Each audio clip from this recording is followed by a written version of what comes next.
Assalamualaikum warahmatullahi wabarakatuh.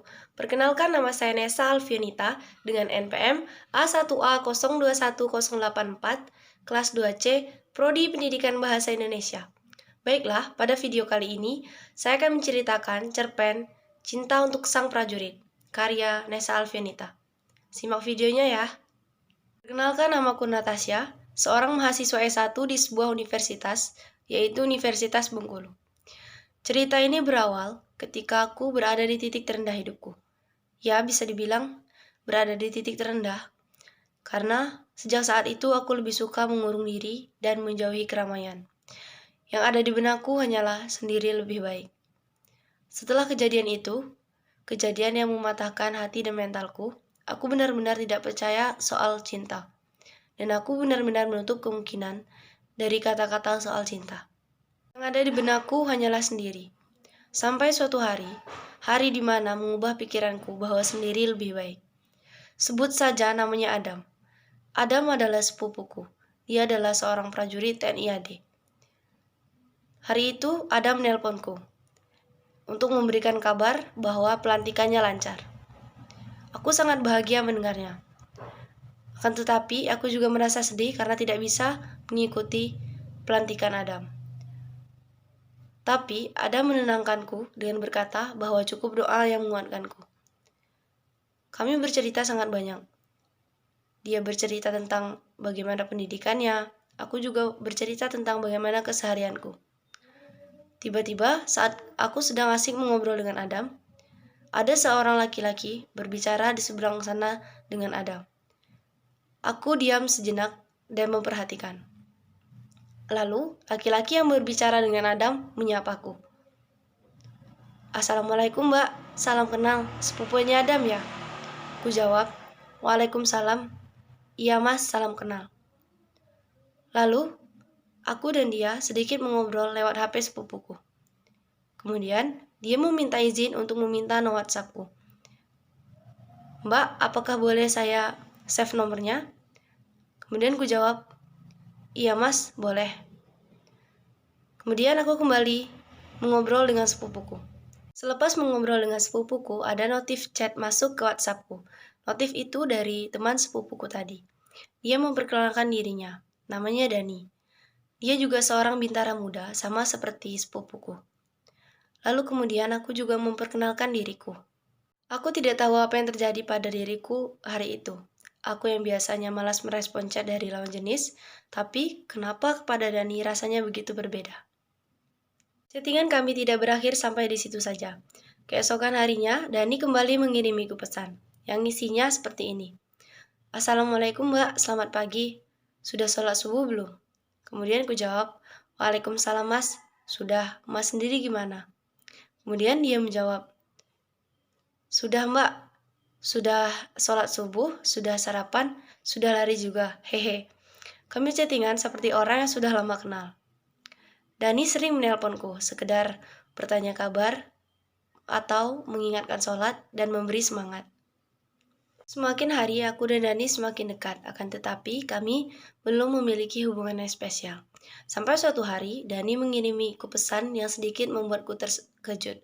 Isi pesannya seperti ini. Assalamualaikum Mbak Natasha, maaf jika saya lancang.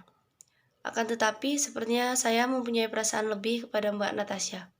Dengan kebingungan, aku menjawab, Mas Dani, kita jauh. Jika Mas serius, coba buktikan saja.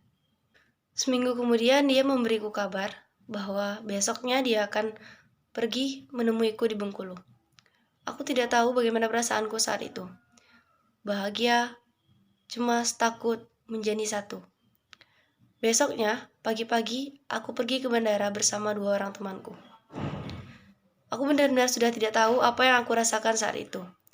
Semuanya terasa seperti campur aduk. Aku dan temanku sudah menunggu 2 jam di bandara. Sampai tiba-tiba, sebuah notif masuk ke HP-ku.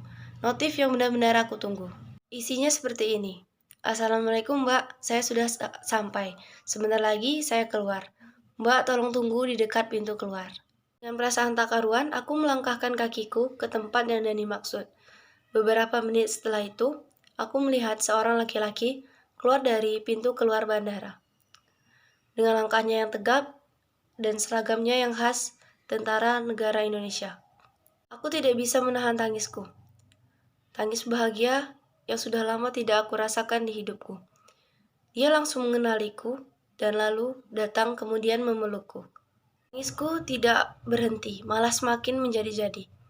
Setelah ditenangkan olehnya, tangisku baru perlahan-lahan berhenti. Kemudian, aku menyalaminya dan memberanikan diri untuk menatap wajah tenang dan mata menyejukkan itu. Jantungku serasa seperti berhenti berdetak saat mataku bertatapan dengan matanya.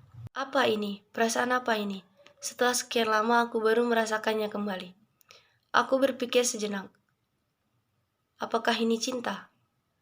Tidak membuang banyak waktu, dia langsung mengajakku pergi dari bandara. Kemudian dia memesan 2 mobil untuk aku dan untuk kedua temanku. Aku tidak tahu mengapa dia melakukan hal itu. Kami langsung pergi dari bandara. Selama di perjalanan, dia bercerita banyak hal. Bagaimana prosesnya, bagaimana pendidikannya, bagaimana pelantikannya. Aku berusaha menjadi seorang pendengar yang baik, sambil sesekali memberikannya semangat dan berkata, semoga dia lebih giat lagi untuk mengikuti pendidikannya nanti yang kedua. Tiba-tiba dia memegang kedua tanganku, yang membuat jantungku berdegup kencang. Kemudian dia berkata, aku sudah mengutarakan perasaanku kepadamu waktu itu, dan sekarang aku sudah membuktikannya. Aku juga ingin tahu bagaimana perasaanmu kepadaku. Kemudian aku hanya menganggukkan kepalaku. Dia mengerti apa maksudku. Dia tersenyum, lalu dia mengeluarkan sesuatu dari kantongnya. Itu adalah sebuah cincin. Sebuah cincin dengan inisial D, yang artinya Dani. Lalu aku bertanya kepadanya, cincin apa ini? Kemudian dia tersenyum, lalu berkata, supaya orang-orang tahu kalau Natasha udah punya Dani. Shit, dia benar-benar membuatku salah tingkah. Lalu dia mengajakku ke sebuah kafe untuk makan siang sekaligus makan pagi, karena dia belum makan dari pagi. Dia makan dengan begitu lahap. Sedangkan aku memperhatikannya diam-diam sambil berpikir, betapa baiknya Tuhan mengirimkan pria ini kepadaku. Ternyata, dia tahu bahwa aku memperhatikannya diam-diam. Kemudian aku langsung pura-pura makan saja. Kemudian setelah makan, aku menyempatkan diri untuk mengajaknya jalan-jalan di Bengkulu. Aku bahagia, sangat bahagia. Aku merasa aku menemukan diriku kembali saat aku bersamanya. Dan akhirnya malam pun tiba. Dani memesan hotel untuknya dan kami harus berpisah sementara. Tidak terasa, Dani sudah seminggu di sini. Dan sekarang, tibalah saatnya perpisahan. Aku sempat egois dan tidak mau dia pergi lagi. Akan tetapi, dia menenangkanku dengan caranya. Kemudian aku berusaha mengerti dan mengikhlaskannya. Pagi itu, pagi yang sedikit membuatku bersedih. Seperti berat rasanya untuk berpisah. Akan tetapi, Dani kembali menguatkanku. Lalu aku pergi mengantarnya ke bandara. Sebelum berangkat, Dani memelukku dan berpesan, sayang, jaga diri baik-baik. Tetap semangat, ngeluh boleh, nyerah jangan. Pegang janjiku, beberapa bulan lagi tunggu aku di sini. Aku akan kembali lagi di sini. Sambil menahan tangisku, aku menyalaminya dan kemudian berkata, Mas jaga kesehatan ya, jaga pola makannya. Ingat, di sini ada yang nungguin. Tetap semangat ya, meskipun aku sendiri gak tahu gimana caranya buat semangat. Dia tersenyum, mengelus kepalaku dengan pelan, lalu melangkahkan kakinya. Tinggalkan aku sendiri di sini. Tapi aku yakin dia pasti akan kembali lagi. Sampai jumpa prajuritku, aku menunggumu. Sekian cerita cerpen dari saya. Maaf jika masih terdapat banyak kekurangan. Assalamualaikum warahmatullahi wabarakatuh.